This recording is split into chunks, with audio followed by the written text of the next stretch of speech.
Do you want to hear about an easy upgrade that I did on my Airstream last week?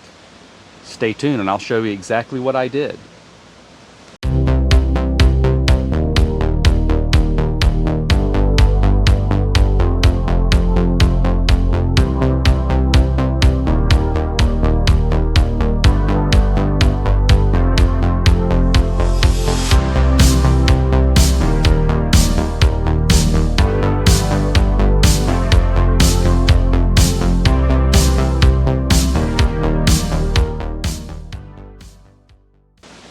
I have a 2024 Flying Cloud, and one of the things that you'll notice about these is the range exhaust vent is actually just made out of plastic.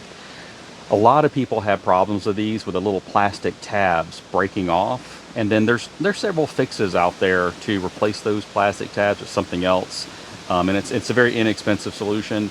I ended up opting to just replace the entire cover with a stainless steel version. Now I know that's an expensive option; it's about $250, but I kind of made a commitment to replace things on the Airstream as they broke with something that was, if something was nicer, if there was a nicer option out there. So this was the solution that I opted to kind of, install in my Airstream. So the biggest thing that you'll notice is it's very easy to remove. I expected there to be residue on the actual metal. There wasn't really much at all. It was pretty easy to clean.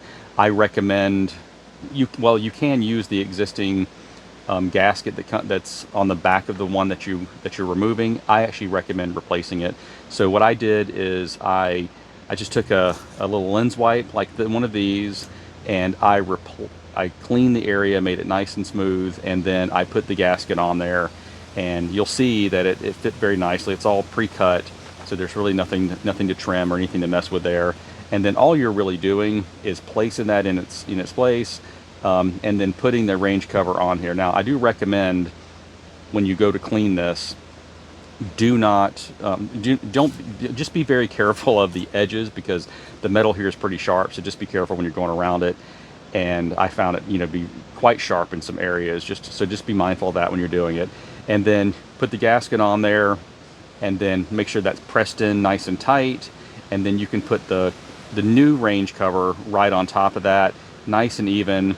And then the screws will go right back in. They'll press right through the rubber gasket material, and then you'll have your new range hood on there, and it worked out beautifully. You can see the comparison. There's really no challenges here. This is a super simple upgrade. It looks nice, especially when you compare the two, and I recommend it. So for those of you that want to try this out, hopefully this video is helpful, and regardless, hope to see you on the road.